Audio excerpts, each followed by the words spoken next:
Hi everybody, welcome back to Sunshine Soap and Candle Company. Lately I've gotten several requests to share with you how to make a liquid tallow soap, and that's what I'm going to be doing today. I'm going to be sharing with you how to make a liquid soap using grass-fed beef tallow. I'm going to be sharing an all-natural soap formula with you today using essential oils to fragrance the soap and a little bit of a saltwater solution to thicken it up to your desired consistency. In this video today, I'm going to be going over my full visual process and step-by-step tutorial. If you would like the full written recipe with percentages and amounts and a full detailed step-by-step tutorial, please head on over to my Patreon campaign. This one will be available at the $7 level.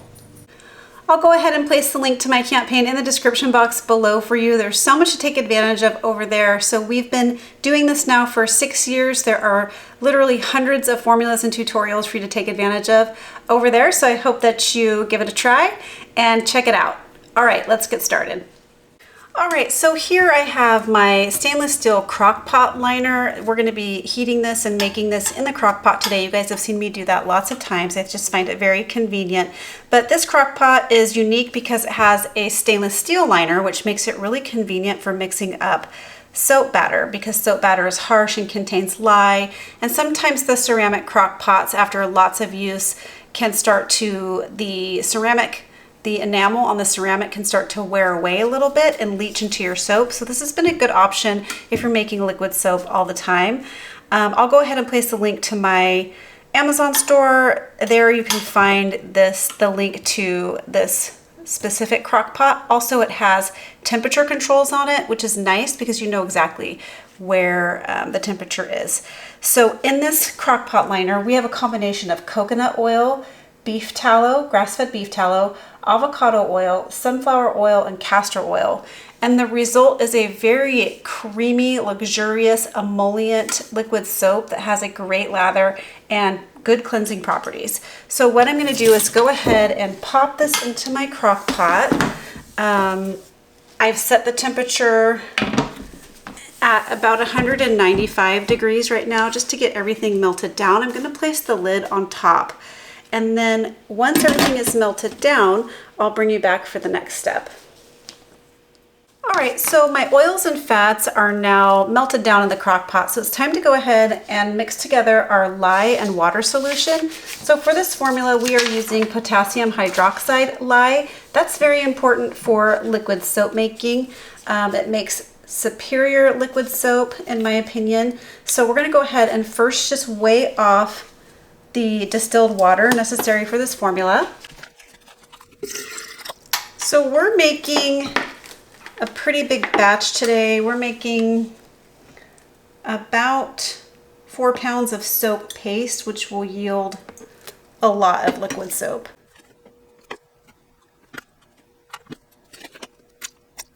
All right. Next, we're going to go ahead and place the potassium hydroxide directly into the water. So for this part and moving forward, you're going to want to make sure that you have your gloves, your long sleeves, your goggles, your long pants, and your closed-toed shoes. Once we mix together the lye and the water, things become very caustic until this turns into soap. And also we're working with high temperatures here, and this is going to put off fumes. So make sure you're in a well-ventilated area. So we're going to go ahead and add in the lye. You're going to hear a whooshing sound as the potassium hydroxide mixes with the water.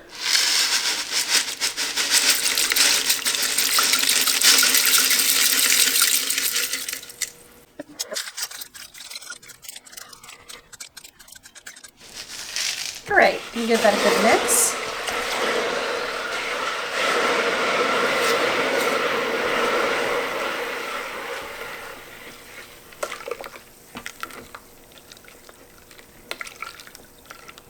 We're just going to give that a minute to dissolve, and then we're going to go ahead and combine our lye and water solution with our melted oils and fats. And you want to make sure you do that with this recipe while everything is hot.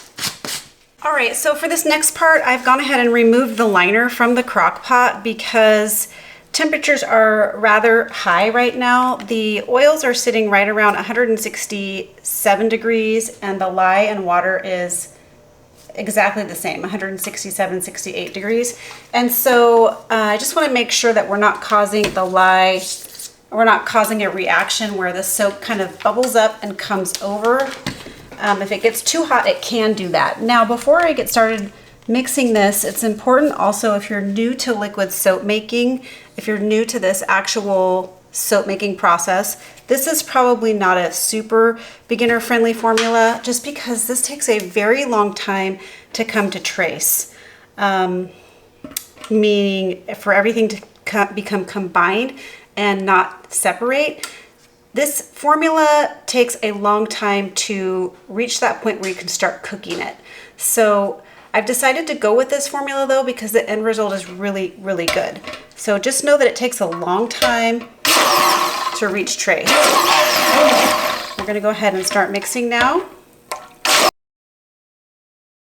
What's going on with this, so that if you do attempt this formula, not to be alarmed by what happens, because you're going to get a lot of separation before this actually comes together. It's going to go through lots of phases. So I'm going to show you what everything looks like as it's going through these different phases. So right now we're just at an emulsification. So I'm going to continue to blend, and then I'll show you what it looks like in the next phase. All right, and because this takes a long time also, it's okay to give your stick blender a rest. Nothing's gonna happen if you stop the blending process and you come in here with a spatula and just kind of stir it by hand for a little bit. Giving the stick blender a rest is a good idea so that you don't overheat and blow out your stick blender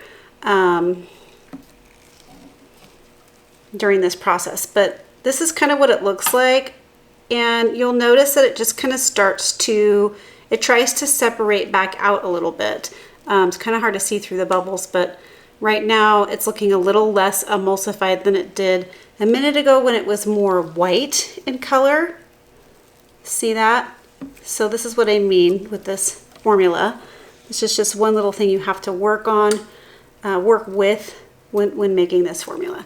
So I'm going to go ahead and continue to keep stick blending, but just wanted to let you know you can take a break from using the blender. Now watch, as soon as I put this back in here, it's going to start to combine back again. Also, I put it back in the crock pot just to apply more heat to hopefully speed this process up a little bit more. When you take breaks, you can also just place the lid on it to kind of preserve the heat that's in the crock pot. I find with this one, a little bit of a higher heat actually works great with it, but still watch it. Make sure you have plenty of head space so that if it does start to expand, it's not going to come out over the top. You can come in and stir it if it starts to expand and turn the heat down. That has happened to me, not with this formula, but in the past with other formulas. So I'm always aware of that, but there's nothing wrong with just putting the lid on, giving it a break, and just allowing the heat to apply and kind of work its magic for you. All right, so the goal is to get this to a thick trace, meaning your stick blender will no longer work with it. It gets so thick it doesn't work anymore. And right now it's coming up just a bit. And that was just by leaving it alone for maybe 2-3 minutes with the lid on. I want to show you this process so that you don't think you're doing anything wrong when you go to attempt this. This goes through all these phases here. So right now it's just kind of like a thick white paste, but still pretty fluid.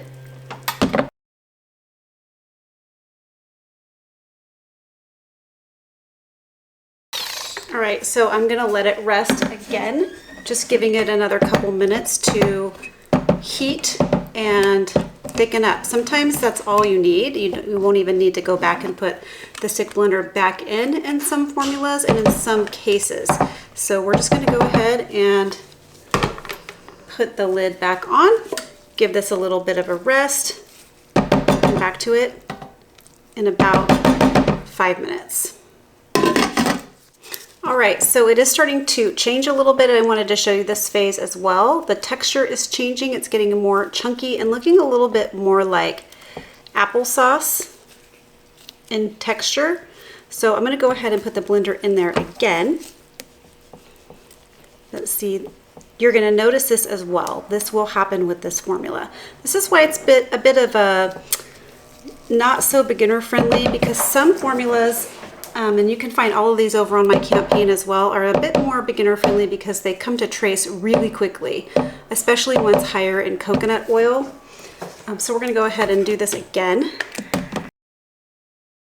Now it's starting to come together, looking more like mashed potatoes right here in the middle. So applesauce, mashed potatoes. Now you'll see it's taking on a little bit more of a glossy appearance, and that's also what you want to see here. Okay, so with soap paste, there's a variation of what is normal, and that all kind of depends on what type of oils you're using. This formula is majority liquid oils, and even my tallow was a little bit softer than the tallow I've shown you guys and used before. So this has a high percentage of soft and liquid oils. So your soap paste then therefore is going to be on the softer side. As you can see here, it's not very hard. So we're going to go ahead and let this rest again for about another 5 minutes. It's going to take on kind of a glossy, translucent appearance when it's ready to cook. All right, it's been resting now for about 5 minutes. I'm going to go ahead and give it a check here. I can tell that it's definitely become solid in texture. See that? So we're going to give it a good stir, but still very workable. See how the top is becoming more kind of glossy and translucent looking? So we're just going to give this a stir by hand. Kind of distribute the heat a little bit more evenly here. So you see how this paste is easy to stir through with just a regular kind of flexible spatula. Not all soap pastes are this. Okay, so what we're going to do now is just go ahead and place the lid on it, and we're going to allow this to cook for 3 hours. And what that does is it cooks off all of the excess lye, and you are left with a beautiful concentrated soap paste. Okay, I'll bring you back when we're ready for the next step. All right, now while that soap paste is cooking, I'm just going to go ahead and show you what it looks like when it's all done. So this is a previous batch of soap paste that I made, and when your cook is done, this is what it's going to look like. It takes on kind of an light amber color, and it actually looks a little bit translucent. And I want to show you also how scoopable this is. So this is what this paste looks like. And if you've done soap paste before, you'll know that this is a soft one, and that's okay. So the next thing we're going to do is go ahead and dilute down this soap paste and turn it into a gorgeous liquid soap, body wash, hand wash, whatever you want to use it for. All right, so to dilute this, what we're going to do is go ahead and weigh off some paste into this beaker. I'm going to weigh off about 10 ounces if I have it. And then next we're going to go ahead and pour our distilled water over this. Now this is 10 ounces of soap paste. You guys have seen me use varying dilution rates. For this one, I like a 2-to-1 dilution rate. So I'm going to be using 20 ounces of distilled water to 10 ounces of actual soap paste. This takes a very long time to dissolve. Even when you use hot water over it, you don't have to use hot water, but hot water will kind of hasten that process. But even when you use hot water over it, it takes a really long time to dissolve. Longer than 24 hours in my experience with this soap paste. So just be patient with it. A 2-to-1 ratio on your water versus paste is good. And I'll show you the end result here in a minute. But we're going to go ahead and pour our 20 ounces over. And then you just go ahead and cover it, and then you just be super patient and let it completely dissolve, and you'll be left with a gorgeous liquid soap. So I'm just getting the rest of that soap paste in there. So you're just going to go ahead and cover this, set it aside, and allow it to work its magic. So when you are all done diluting it, it looks like this. You get a beautiful liquid soap, still very thin. Let me go ahead and show you what that looks like. So it's just a beautiful light yellow colored, clear looking, beautiful liquid soap. And then the next thing you can do is add some fragrance, and you can add some saltwater solution to thicken this up. So that's what we're going to do with this one right here. All right, I've gone ahead and transferred everything over to this beaker. It's about 7.5 ounces. We're going to go ahead and add some glycerin to that. All of this will also be in the tutorial, the dilution rates and how much of each ingredient I'm adding here as well. And then you can use the percentages in the formula to scale it up and make more soap if you like, or scale it down and make less soap. So there's the glycerin. We're just going to go ahead and give that a little bit of a stir to get that combined. Glycerin is a humectant. This is going to help to draw moisture to your skin. This also helps to enhance the lather foam and the bubbles, how long they last. Glycerin helps with the extension of the bubbles life, I guess. So after the glycerin, we're going to go ahead and add in a combination of lavender and fir needle essential oils. This is going to smell really good, kind of woodsy, kind of, it's going to remind you of like a redwood forest. Smells super good. Just kind of like being outside. So we're going to go ahead and add in fir needle. It smells really clean. Okay. Next, we're going to go ahead and add in the lavender. You can use any combination of essential oils that you like. You can even use fragrance oils with this. Just keep in mind, once you use fragrance oils, it's no longer an all-natural formula. If that's something that you're interested in, stick with the essential oils. All right. Going to give this a little bit of a stir. Now, don't be alarmed also. If you've made liquid soap before and you haven't noticed the next thing that may happen here. So with this formula, I've noticed that the essential oil or fragrance oil kind of at first likes to bead up a little bit. And I'm wondering if it's going to happen with this particular blend. Doesn't seem to be beating up, maybe at the tiniest bit. It won't last. If you've noticed that it beads up, don't worry, it won't last. As soon as you go to thicken it up, everything disperses beautifully. I do notice here though that my essential oils have caused this to thicken slightly and to go a little bit cloudy. That's probably very temporary. Yeah, it's already starting to go back to a clear, more clear state.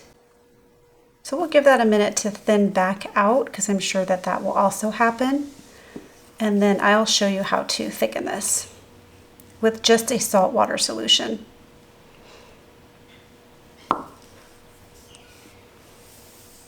All right, we're going to go ahead and thicken this up a bit now. So also something to consider with this formula, right when you first add the fragrance or essential oil, it's not going to smell very strong. Give it a little bit of time to marry with the soap, and I promise you it comes through much stronger over the course of the next few hours to one day. I'm not really sure why that is with natural soap formulas, but I find that to be the case quite a bit. So this formula will come back to a clear state, or mostly clear state. It's still a little bit cloudy from the essential oils, but we're going to go ahead and thicken this up. And the essential oils has caused a little bit of like clumpiness. Again, that will all resolve itself as soon as we thicken it up. so not to worry. All you need to do to thicken this up is add a 20% saltwater solution, and a little bit goes a long way in this formula. So make sure you're only adding it a little bit at a time. This is 20% salt and 80% water, distilled water.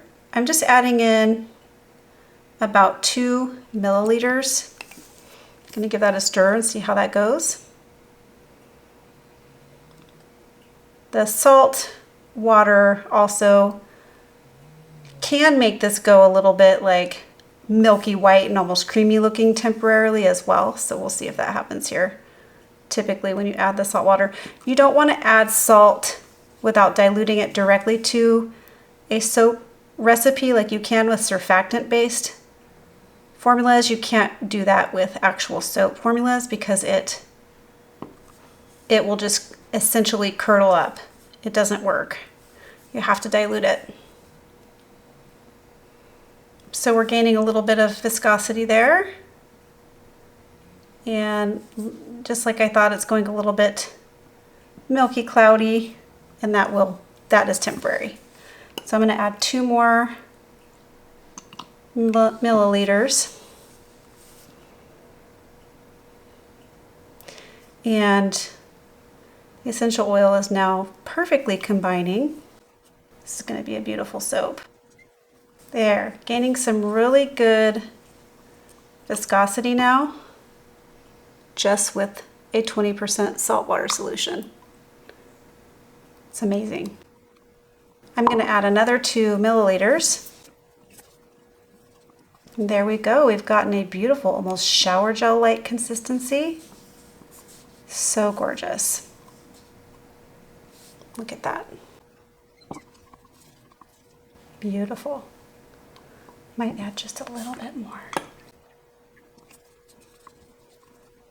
Okay. So this is a really nice, just kind of thicker body wash, shower gel type consistency.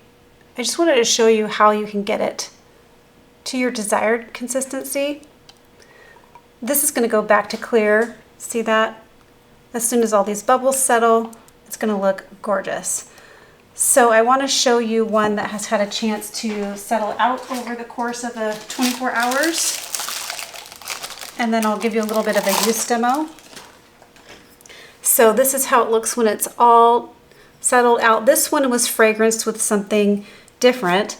I used brambleberries, berry blossom in this one, so that's why it's a little bit darker in color, just because the fragrance oil itself is kind of yellow. But I'm going to go ahead and show you the viscosity of this one and then give you a little bit of a use demo. All right, so as you can see, the bubbles have settled out of this one. And again, we've got this gorgeous kind of shower gel consistency. Super beautiful.